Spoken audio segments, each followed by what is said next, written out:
agama, ras, atau status sosial. Misalnya, seorang mungkin tidak diterima bekerja hanya karena asal-usul atau agama mereka.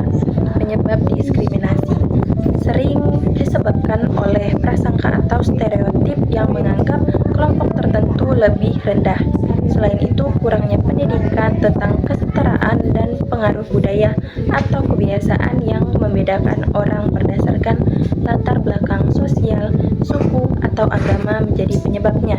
Terdapat beberapa faktor pendorong terjadinya diskriminasi, yaitu prasangka atau stereotip, kurangnya pendidikan tentang kesetaraan yang hak asasi manusia, dan pengaruh budaya atau tradisi. Kemudian media yang tidak adil dan ketidakpedulian terhadap keberagamaan. Dampak diskriminasi dapat menyebabkan perpecahan sosial, kesulitan dalam memperoleh pekerjaan, serta akses terbatas terhadap layanan pendidikan. Beberapa dampak dalam kehidupan sehari-hari dalam bidang sosial, contohnya anak-anak dari suku atau agama tertentu mungkin kesulitan bergaul dengan teman-teman mereka. Dampak di bidang ekonomi, contohnya orang pencari kerja tidak diterima hanya karena suku atau agama mereka. Dan bidang psikologis, dampaknya bisa sangat besar seperti rasa minder, stres, atau perasaan tidak aman. Kemudian ada intoleransi. Intoleransi adalah sikap tidak mau menerima atau mengakui perbedaan, baik itu dalam agama, budaya, atau pandangan hidup. Sebagai contoh, seorang yang tidak mau bergaul atau bekerja dengan orang yang tidak memiliki keyakinan atau agama berbeda. Penyebabnya sering muncul karena kurangnya pemahaman tentang keragaman budaya, agama, atau ras.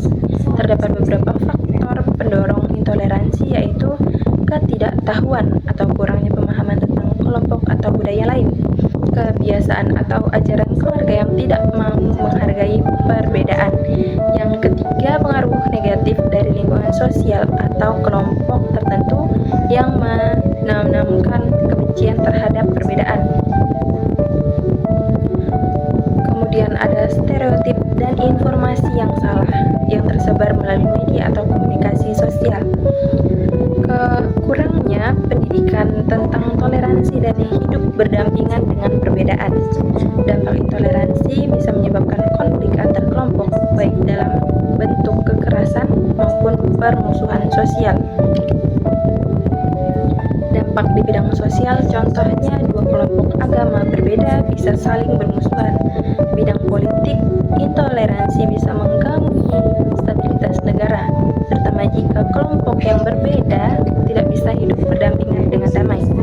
Dalam bidang kehidupan sehari-hari, orang menjadi takut dan canggung berinteraksi dengan orang yang berbeda, sehingga menciptakan kesenjangan atau ketegangan antar hubungan dalam individu. Kemudian ada kerusakan lingkungan. Kerusakan lingkungan adalah perubahan negatif pada alam akibat aktivitas manusia, seperti penebangan hutan, pencemaran udara atau air, dan penggunaan bahan kimia berbahaya dalam pertanian. Penyebab kerusakan lingkungan bisa terjadi karena aktivitas manusia seperti penebangan pohon secara liar, pembuangan sampah sembarangan, dan penggunaan bahan kimia yang merusak tanah dan air. Selain itu, perubahan iklim juga memperburuk kerusakan alam.